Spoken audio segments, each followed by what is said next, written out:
Alors nous sommes aujourd'hui lundi, on est 20 Heshvan et nous sommes arrivés d'Af Zayin de Sota, d'Af Zayin, et on est donc la deuxième ligne, Mishnah.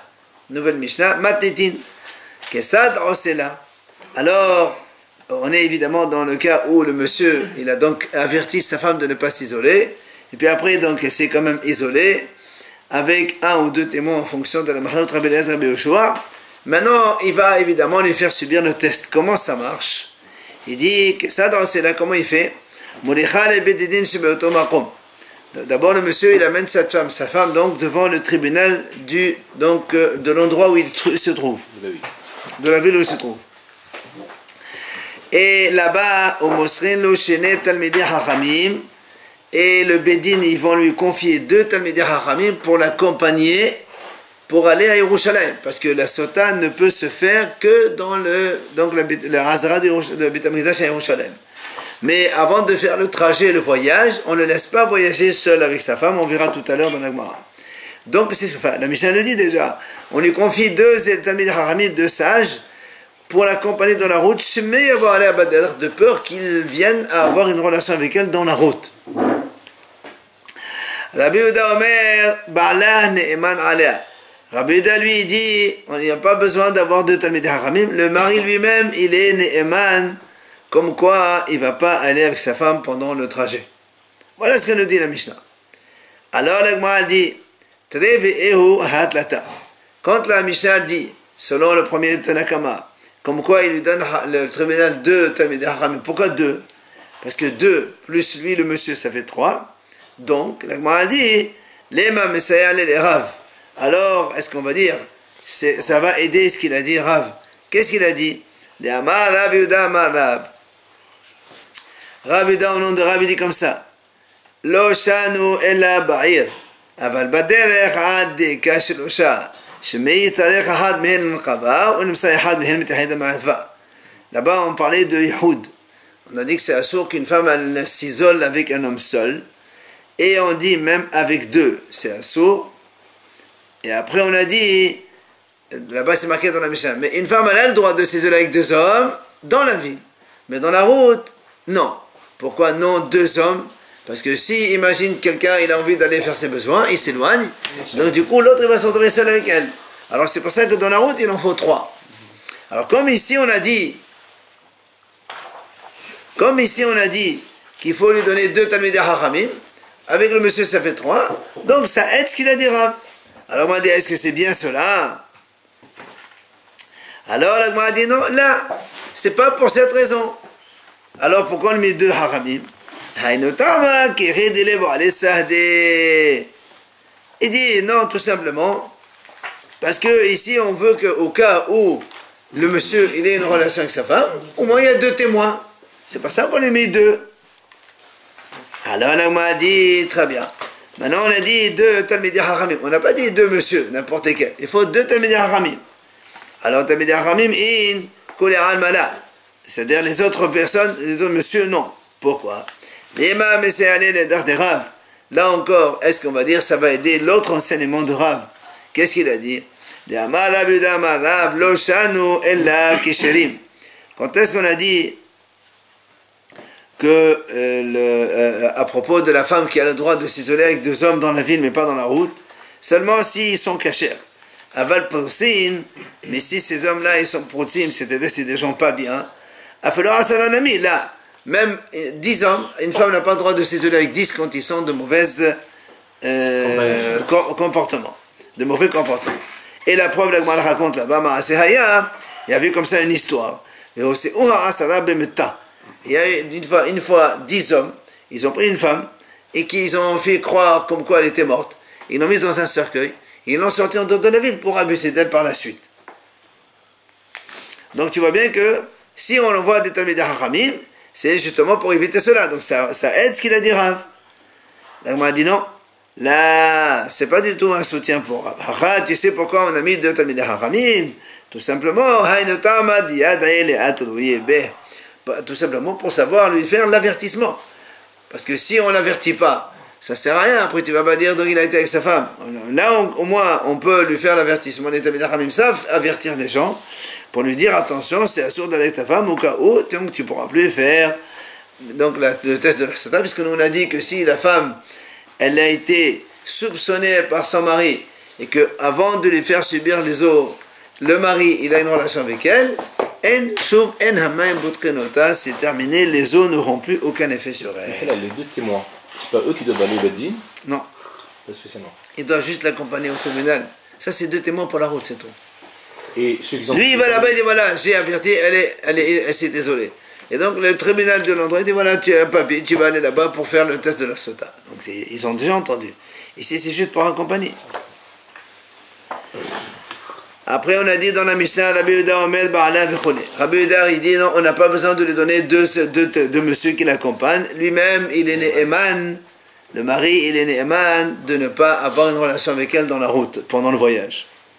Tania, Agman dit, la Breta dit Rabbi Yehuda Omer Ba'ala Ne'eman Mekal Vachomer.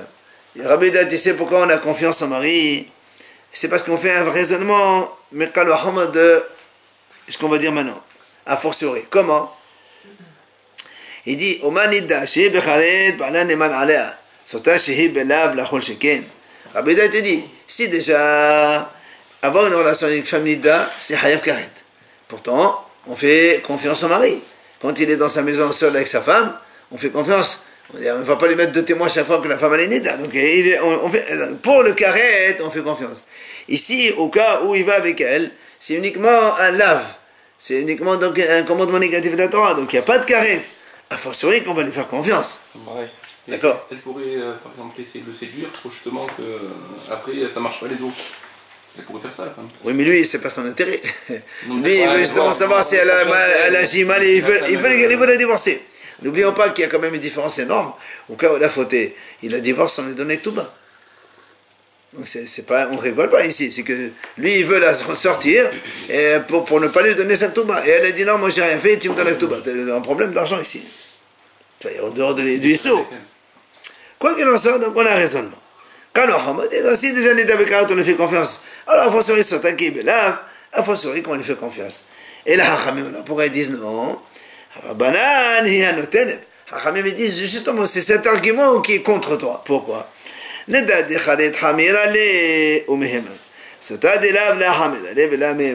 contraire, Nida, comme c'est Hayuf Karet, le monsieur aussi il a peur. C'est pour ça qu'on lui fait confiance. Mais ici, c'est quoi 39 coups? Monsieur, ça va 39 coups, c'est pas si grave que ça. C'est pour ça qu'on ne lui fait pas confiance, on lui met 2 personnes. Et justement, l'argument il est contre. Oui, il est toujours marié avec elle pour l'instant. Mais il n'a pas le droit d'avoir une relation avec elle après qu'il a eu cette histoire-là. Ce doute-là? Ouais. Quand elle est soupçonnée, le monsieur il n'a pas le droit d'avec elle tant qu'on n'a pas donc, éclairé la solution.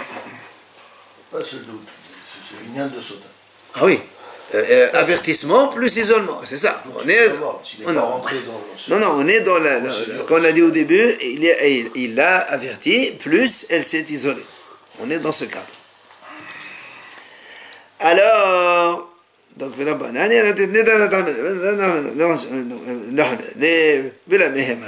maintenant, on m'a dit, comment tu dis que Rabbi Yehuda qui a dit dans la Mishnah, comme quoi le mari, on a confiance en lui, donc on n'a pas besoin de mettre 2 témoins, il apprend ça de Kal Vachomer, il dit, il dit, pourtant, nous, on a vu que Rabbi Yehuda, il n'a pas pris ça de Kal Vachomer, il a pris ça d'un pasouk. C'est quoi le pasouk? La Breta nous ramène cet enseignement dans lequel on voit que Rabbi Yehuda, il a appris que quoi le mari n'a pas besoin de 2 témoins, eh bien d'un pasouk. Comment toi tu as dit que c'est le cas de Haman? Détania. La Breta dit comme ça. C'est marqué dans la Torah, donc c'est le monsieur qui va amener sa femme donc chez le Kohen. Ça c'est comme ça, c'est marqué dans la Torah. Mais la Torah, c'est selon la Torah que la femme, doit amener le monsieur, il doit amener le mari, il doit amener sa femme. Donc pour lui faire subir le test. Aval, le Hachamim. Mais les Hachamim ont dit, Mosrin lo shenetamid Hachamim, shemevo aleh baderech. Donc les Hachamim ont dit non, on ne laisse pas voyager seul. On lui met 2 témoins, 2 Tamid Hachamim, de peur que le monsieur il ait une relation. Ça c'est le Tanakama. Rabbi Yossi Omer, Balan Eman aleh makal v'homer. Ça c'est le deuxième avis. Rabbi Yossi dit dans la Braïta, non, il n'a pas besoin de 2 témoins. Le Baal, le mari, il est Ne'eman. Pourquoi? Il fait Kal Hamad.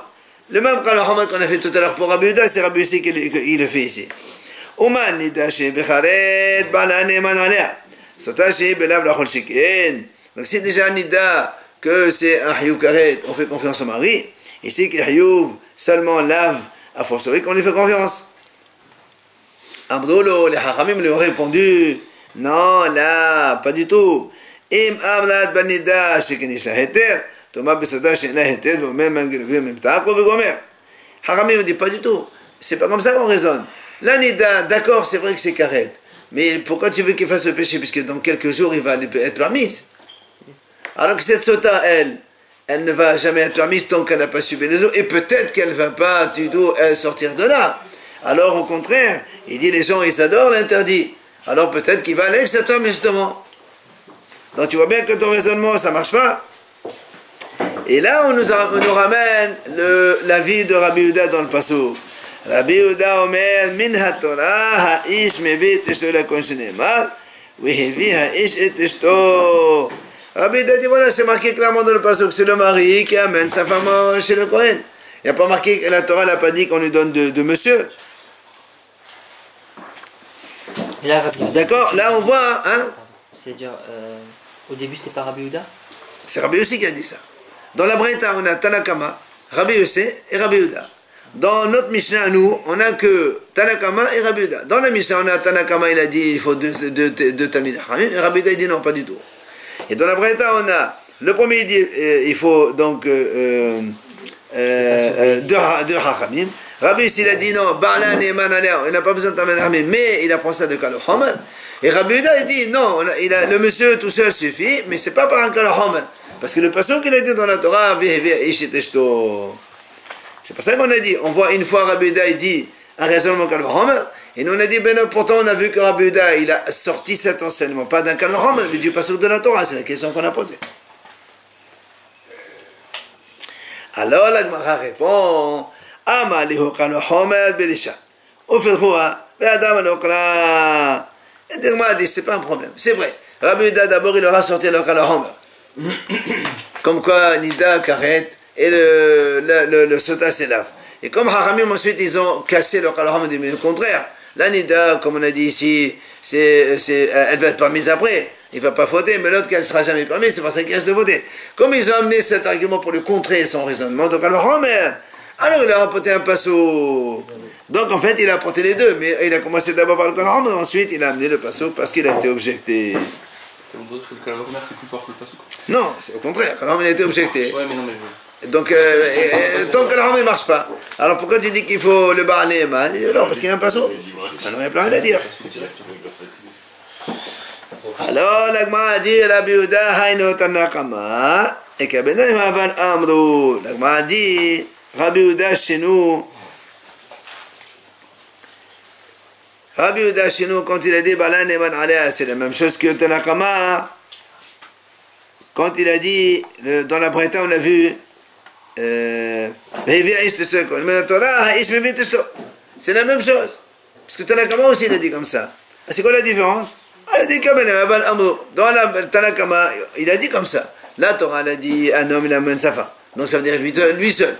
Mais Hachamim ont dit, c'est ça que Hachamim ont dit, on lui donne deux Talmid Chachamim pour l'accompagner dans la route pour éviter qu'il y ait la faute. Alors que dans Rabbi Yehuda, il n'a jamais dit ça. C'est la différence entre les deux. Donc en conclusion, il peut l'amener seul alors. Selon Rabbi Yehuda. Et celui-là, dans le passage il est clair. Oui, mais Haramim était dit justement. Haramim dit, c'est vrai que la Torah est dit comme ça, mais comme nous on craint qu'il y ait probablement lieu, c'est toujours une prévention. Matiti nouvelle Mishnah. Maintenant, donc, le monsieur, il a amené, il a voyagé, il est arrivé à Yerushalayim. Donc il amène au grand tribunal qui se trouve à Yerushalayim, c'est-à-dire le Sanhedrin de 71 juges. Alors, et donc la Mishnah dit que quand on amène là-bas, les juges, ils menacent cette femme-là, c'est-à-dire ils lui disent des paroles un peu difficiles pour qu'elle avoue, quoi. On évite un peu toute cette histoire-là. De la même façon que, quand il y a des aidim qui arrivent Adim Nefashot, des témoins qui arrivent pour l'exécution d'un accusé. Là aussi, on a vu dans Sanhedrin, là-bas c'est marqué, il les menace ces témoins, attention, ne croyez pas que si c'est de l'argent, vous allez faire partir de l'argent de l'un vers l'autre de façon injuste, c'est pas grave, parce que bon, un jour ou l'autre, ça se rattrape. Mais si, Hassan Shalom, vous, avec votre témoignage, vous allez provoquer l'exécution d'un, entre parenthèses, innocent, sachez qu'il y a le sang de lui, de toute sa descendance et d'un monde entier que vous allez mettre en cause, alors faites attention. Enfin, c'est des menaces qu'on fait aux témoins pour qu'ils disent la vérité. Alors, Véomel, maintenant, donc là-bas dans le tribunal, un juge il lui dit, Betty, ma fille, le vin, il fait beaucoup. C'est-à-dire, le vin, il peut faire que l'homme, il fait des bêtises. Les plaisanteries, elles peuvent entraîner des choses. L'enfantillage, il peut amener à beaucoup de choses. Le voisinage des mauvais voisins, il peut aussi entraîner à beaucoup de choses. C'est-à-dire, maintenant qu'on te dit tout ça, fais en sorte que le nom d'Hachem ne va pas être effacé dans l'eau. Puisque comme on a dit, on le verra plus loin dans la Maseret, qu'on fait tremper, donc on met d'abord, on écrit le nom d'Hachem sur un parchemin, et on le met dans cette vase, dans ce vase où il y a de l'eau là-bas, donc, avec laquelle on va faire boire ensuite la femme sota. Alors on lui dit à la femme, écoute, évite-nous cette histoire-là, évite qu'on mette le nom d'Hachem et qu'il vienne à effacer le nom d'Hachem. Dis-nous la vérité, comme ça d'accord, on évite tout ça. Et encore, il continue là-bas, le Kohen, il lui dit, on lui dit des paroles, c'est-à-dire des choses, comme la Mishnah va dire maintenant, après, où la Gemara va raconter qu'est-ce qu'on lui dit. On lui a dit des choses pour donc justement la persuader d'avouer. Voilà, on l'a dissuadé de subir un test, c'est vrai, c'est la même chose. Si maintenant elle dit, bon, après tout ça, elle est convaincue, bon, elle arrive à avouer, elle dit, ça va, j'ai fait la faute avec ce monsieur, dans ces cas-là, évidemment, dans ces cas-là, elle avoue qu'elle a fauté, on lui déchire sa ktouba, et elle sort. Donc elle est renvoyée, elle prend son guette, on déchire la ktouba pour ne pas qu'elle aille la réclamer dans un autre tribunal après quelques années. D'accord? Parce que si on a sa ktouba et que l'autre lui donne guette, après 10 ans, elle va dans un tribunal, voilà, j'ai ktouba, il m'a divorcé, il m'a pas donné mon argent. Alors maintenant qu'elle a fauté, elle ne mérite pas d'avoir sa ktouba. Qu'est-ce qu'on fait? On déchire la ktouba. Elle n'aura plus de possibilité d'aller réclamer l'argent de la ktouba. On lui fait rien d'autre, elle est avec un homme, je veux dire. On n'a pas de témoin, on n'a pas d'avertissement. Bon, témoin. Hein? Il y a un témoin. Et non, on a témoin d'isolement, on n'a pas témoin de la Ah faute. ouais, c'est vrai. J'ai dit, elle écrit Chauvert. Chauvard, de reçu. On va voir de la Gemara ça. On va voir de la Gemara après. C'est-à-dire pour qu'on puisse l'accuser qu'il faut qu'il y ait un témoin quand il y a la crise. Non! Le mari la soupçonne parce qu'il y a deux témoins, ou un témoin comme quoi elle s'est enfermée avec un monsieur. Voilà. On arrive dedans. C'est pas pour qu'il est sûr qu'il est le machin, il faut qu'il soit renfermé avec eux. Ah oui, il faut qu'il y ait l'avertissement, voilà, témoin. Alors maintenant, si maintenant elle persiste à dire, j'ai rien fait, alors on va la faire monter donc à la porte de l'Est, dans le Beth Amikdash, il y a Azrat Nashim, et après on a la Azra. Et entre les deux, il y a ce qu'on appelle Sha'ar Nechanor. Là-bas, on le fait rentrer la femme là-bas. Shesham Mashkin et Asotot. C'est là-bas où on fait boire les femmes sota. Donc Sha'ar Nechanor, donc vous vous rappelez, c'est la fameuse porte de Nechanor que Nechanor a été chercher en Alexandrie. Après, quand il les a mis au Beth Amikdash en Israël, il y a eu une bourrasque, il a jeté la première porte, après il n'a pas voulu jeter la deuxième. Il leur a dit jetez-moi avec, à la fin il a retrouvé l'autre en bas du bateau. C'est là-bas la porte d'entrée de la pièce principale, de la cour principale du Beth Amikdash. Juste avant il y avait donc Azrat Nashim. Donc c'est là-bas la Mishnah dit on fait boire le sotot. C'est là-bas quand une femme elle accouche, elle apporte son korban, on a fait rentrer jusque là-bas. Comme les Metzora aussi, que normalement ce sont des gens qui sont amis, ils n'ont pas le droit de rentrer carrément dans le Beth Amikdash, on les laisse à la porte de Nicanor. Ensuite, Et si, par exemple, elle est obligée d'aller là-bas pour faire la thèse. ah, pas raison, c'est Si elle habite dans une autre ville. non, non, on l'amène à Yerushalayim. Maintenant, un Kohen, ohes bevradeha. Le Kohen, il attrape ses vêtements, il attire.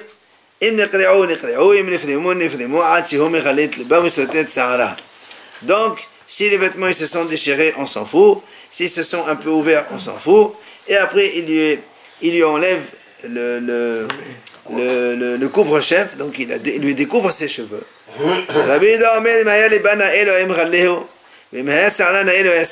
Rabbi dit ça dépend. Si elle avait un beau corps comme ça, il ne peut pas dévoiler sa partie haute.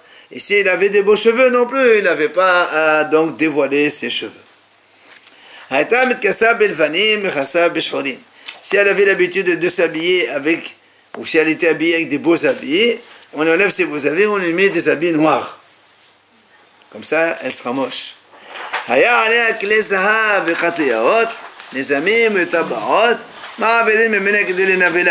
Si maintenant elle avait des bijoux sur elle, des collets, des bracelets, tout ça, des boucles d'oreilles et tout, on enlève tout ça. C'est avant le test, hein? Tout ça avant, bien sûr, avant. Justement pour la faire moche. Après on apporte une corde qui provient d'Égypte. D'accord? Non, c'est pas d'Égypte. Misri, il dit des palmiers. Il l'attache au-dessus de sa poitrine pour ne pas justement que les vêtements ils tombent plus bas que ça. Tout celui qui veut venir voir, il vient voir. Sauf ses serviteurs et ses servantes, on ne les laisse pas venir voir parce que si on les amène, elle, quand elle les voit, elle les reconnaît et donc elle va un peu, disons, elle ne va pas avouer parce qu'elles se sont encouragées par eux. Pourquoi vous lui découvrir les cheveux? Pour la faire moche. Oh, mais il y a un signe quand même, non? Justement, pour la faire moche, comme ça au moins elle avoue tout ce qu'on fait ici, c'est pour que, avant qu'on continue la procédure, elle avoue et on arrête tout là-dedans. Et ouais, quand tu fais une femme moche. Elle a dit, là en l'occurrence, c'est quand elle a dit j'ai rien fait quoi. Et on ne sait pas justement. Mais comme il y a eu des témoins comme qu'elle s'est désolée qu'un monsieur, que son mari l'avait déjà averti de ne pas le faire, ben voilà. Et toutes les femmes, elles viennent voir cela. On n'a pas besoin. Donc comme le passage qui dit comme ça là-bas, que les femmes, elles prendront une leçon pour ne pas faire la même chose. Ok? Allez, on prend la Gemara maintenant, donc on va expliquer un petit peu, développer chaque étape. On a dit la première des choses, on amène cette femme au tribunal à Yerushalayim. La Gemara dit maintenant, où tu as vu qu'il faut l'amener au grand tribunal de Yerushalayim. Amar Rabbi Hiya bat Gamda, Amar Rabbi Yosef bat Rabbi Hanina. Il a dit donc Rabbi Hiya au nom de Rabbi Yosef, Atia Torah Torah. Il dit parce qu'on apprend le mot Torah dans la Sota et le mot Torah dans un autre pasouk et on fait Xera Shava. Comment? C'est marqué ici donc dans la Sota que le Kohen il fait toute la procédure. Et la procédure dans la Torah c'est marqué Torah. Et dans un autre passage qui est marqué selon la Torah qu'ils te montreront, et on parle là-bas du grand tribunal rabbinique d'Israël. Comme là-bas on parle du grand tribunal d'Israël, 71 juges, donc on apprend que la Sota aussi, elle sera donc testée donc, dans le tribunal de 71 juges. Après, on a dit, on la menace, donc on lui fait des paroles dures un peu, comme ça à l'avoue, comme on faisait des menaces sur les témoins qui viennent témoigner pour une exécution d'un individu n'importe lequel. Alors, la Gemara dit, elle pose une question. Elle dit, comment ça se fait? Voilà, c'est marqué,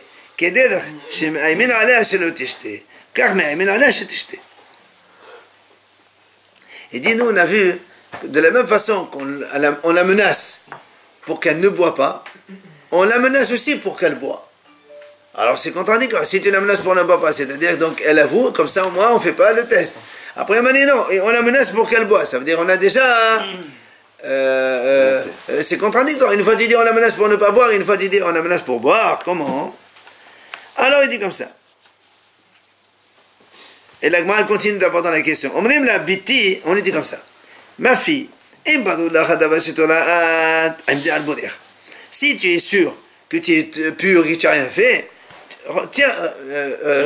tiens bon, ça veut dire que continue à résister. Ousti, et bois de l'eau. Les filles, ils lui disent, que l'eau amère de la femme sota ne ressemble que à du poison sec, qui est posé sur de la viande, donc de la chair crue. On lui dit comme ça, tu sais, il ne faut pas avoir peur. Si les eaux amères elles sont accompagnées du poison que tu mets sur de la peau, si la peau elle est intacte, le poison il ne peut rien faire, il ne peut pas pénétrer. Mais s'il y a une ouverture, c'est là où le poison pénètre, il va tuer la femme. Donc, si toi tu n'as rien fait, donc tu es intact, ne t'inquiète pas, les eaux amères elles ne te font rien du tout. Donc on est en train de la menacer donc justement pour aller boire cette eau et ne pas le faire. Alors comment on comprend, une fois on dit on la menace pour ne pas boire, une fois on dit on la menace pour boire. Là, Kasha, on m'a dit c'est pas une question. Évidemment. Là, quand on est avant d'avoir mis le parchemin dans l'eau, le parchemin dans lequel il y a écrit le nom d'Hachem, donc avant de l'avoir mis, là on la menace de ne pas boire, pour qu'on évite justement qu'il y ait effacement du nom d'Hachem. Mais que quand elle a résisté jusqu'à présent et qu'on a mis déjà le nom d'Hachem, là maintenant, au contraire, on la menace de boire par force, comme ça, on n'a pas effacé le nom d'Hachem pour rien.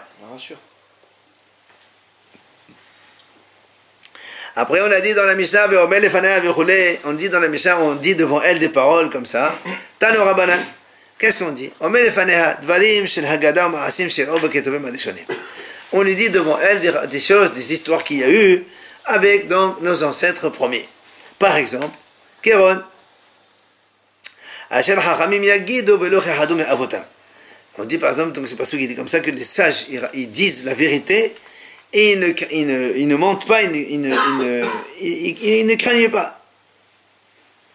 C'est-à-dire ils avouent la vérité quand il s'agit de la vérité. Par exemple, on dit voilà, Yehuda, Hoda velobosh, Ma'aya Sofo, on dit voilà, regarde Yehuda, avec l'histoire de Tamar, il a été avec une femme. C'est connu, donc Yehuda, il a donné Tamar et ses deux enfants à Hervé et Onan qui sont morts tous les deux. Après, il lui dit rentre chez toi. Un jour, Yehuda, il est parti, donc la route, il a rencontré une femme qui était couverte. Il l'a prise pour une femme comme ça, des rues, et il a été avec elle. À la fin, on lui a dit, ben voilà, ta belle-fille, elle est enceinte. Il a dit, il faut la sortir, il faut la brûler. Et elle lui a sorti les 3 sémanim qu'il lui a donné. Elle dit, voilà, c'est celui à qui appartiennent ces objets-là, je suis enceinte. Et comme il savait que c'était lui, il a avoué devant tout le monde, voilà, c'est moi qui étais avec elle. Donc tu vois bien que si quelqu'un il a fauté, il peut avouer. Regarde Yehuda, le grand Yehuda, donc un des Shvatim, il a avoué. Donc toi aussi, si tu as fait quelque chose, avoue. C'est pareil. Là aussi, on lui dit, regarde Reuven aussi, quand il a trouvé la couche de Yaakov, son père. D'accord, quand Rachel elle est morte, Yaakov il a changé sa couche avec Bilha, qui est la servante de Rachel, et Reuven n'était pas content. Il a pris le lit, il l'a déplacé dans la chambre de sa mère. Donc là aussi, on a dit que Reuven aussi, il a avoué, il n'a pas eu honte. Là aussi, regarde à la fin, il a mérité le monde futur. Umasralan, quelle était la récompense de ces deux-là? Alors on m'a dit comment Masralan? On vient de le dire, on a dit il méritait le Olam Haba. Là on m'a dit non, Masralan ba Olam Hazé. Quel était le salaire de ces deux, de Reuven et de Yehuda, dans ce monde-là? Comme ça, la femme a dit, tu vois, même si tu avoues, tu vas aussi avoir donc un avantage dans ce monde. Mais là, il va avoir le Olam Haba. Donc elle pourrait avoir le Olam Haba parce qu'elle avoue, malgré qu'elle a fait une faute. Non, non. On lui dit, regarde les autres, ils ont avoué, pour ne pas qu'on écrive les phases de notre Hachem. Et le fait qu'ils aient avoué, ils ont mérité le monde futur, et aussi ils ont un avantage dans ce monde-là. Toi aussi, même si tu avoues, tu auras aussi des avantages. Effacer le nom d'Hachem, c'est pas une même chose. On ne peut pas faire tes choix là, on ne peut pas faire tes choix. C'est pas possible. Il Il faut d'abord faire le test. Alors, c'est quoi la récompense dans ce monde-là? La Gemara, elle dit, c'est marqué là-bas que Yehuda, il a mérité la royauté, et Reuven, il a mérité une part. Donc vous savez que Reuven, il a pris sa part avant d'entrer, donc avant le Yarden, avant d'entrer en Israël. Et donc, il dit là-bas, c'est-à-dire c'est marqué que quand Moshe Rabbeinu, il a béni Vezot Aberacha les Shvatim, il a dit Yahir Reuven ve'Aleamot, Vezot Yehuda. C'est-à-dire entre Reuven et Yehuda, il a mis personne. Alors que normalement il y a Reuven, Shimon, Lévi et Yehuda. Et donc il a dit, c'est ça qu'il dit. Il n'y a pas eu un étranger entre les deux. Moshe Rabbeinu, il les a rassemblés tous les deux. Alors le Gemara a dit Bishama Bihuda Shkahan Deudé. Terti Vayakel Yehuda Vayom Asadeka Memene. Elle a Reuven Menalan Deudi. Le Gemara a dit je comprends que Yehuda, c'est vrai, c'est marqué dans la Torah quand il a avoué. On a raconté l'histoire tout à l'heure, ça c'est marqué dans la paracha. Dans la paracha de Vayeshev là-bas, donc c'est marqué, Yehuda, il a dit, ouais, c'est vrai. Mais la Gemara a posé une question, mais où on a vu que Reuven, il a avoué sa faute? Alors, de Amar Rabbi Shmuel ben Nachmani, Amar Rabbi Yochanan. Il vient Rabbi Shmuel ben Nachmani, il répond au nom de Rabbi Yochanan. Il dit, pourquoi Moshe Rabbeinu il a mis justement cette bracha de Reuven et de Yehuda juxtaposée l'une à côté de l'autre? Pourquoi? Il dit, il explique. Toutes les années que le béni Israël était dans le désert pendant les 40 ans, il dit que les ossements de Yehuda, parce que nous on sait que quand Yosef il allait mourir, il a dit à ses frères, donc jurez-le-moi de prendre mes ossements avec vous. Avec vous. Hachamim disent, de là on apprend que tous les shvatim, les ossements des shvatim, on les a transportés aussi. Donc, il dit la Gemara que les ossements de Yehuda, ils étaient megul galim ba'aron, ça veut dire qu'ils étaient mélangés dans le cercueil. Ils n'étaient pas bien comme il faut. Pourquoi? Parce que Yehuda, c'est lui qui a, quand il a pris Binyamin, il a dit à son père Yaakov, il a dit, c'est moi qui suis garant de Binyamin si je ne l'amène pas. Il a dit, si je ne l'amène pas, je fauterai envers mon père toute la vie. Il a dit, Kolayamim aussi bien dans ce monde que dans le monde futur. Les disent, quand on prononce une pareille parole, même si après, on sait que Yehuda il a accompli, puisqu'il a finalement ramené Binyamin, malgré tout, il dit, il a été maudit que ses ossements, ils étaient donc Megul Galin, comme ça, dans le Haron. Mélangés dans le cercueil, ils ne sont pas droits. Jusqu'à ce que Moshe Rabbeinu est venu et il a prié pour lui. Comment il a prié pour lui? Amar lefanav, il a dit devant Hachem, Ribono shel olam, maître du monde, mi garam le Reuven Yehuda, Yehuda, vezot Yehuda, mi yad shema Hashem kol Yehuda. Alors il dit, Moshe Rabbeinu il a dit à Hachem, mais qui a fait que Reuven il avoue? C'est Yehuda, parce que Yehuda il a avoué en premier. Comme Yehuda il a avoué en premier, Reuven il dit, moi aussi je vais avouer. Alors tu vois bien que Yehuda il a un srout, un mérite. Alors, Miyad immédiatement, Shema Hashem kol Yehuda. Il a dit à Moshe Rabbeinu, Hachem écoute s'il te plaît la prière de Yehuda. Alors il raconte, le Shafa. C'est vrai, alors ces membres ils se sont remis tous ensemble bien comme il faut, mais c'était pas suffisant. Pourquoi? Eh bien, la Neshama de Yehuda, elle n'est pas montée au ciel comme tout le monde. Alors, qu'est-ce qu'il a fait, Moshe Rabbeinu? Il a dit, il a prié pour que ramène-le, intègre-le dans son peuple comme tout le monde. Alors, Hachem, il a écouté, il a intégré Yehuda là-bas dans le ciel. Mais malgré tout, c'était pas suffisant. Pourquoi?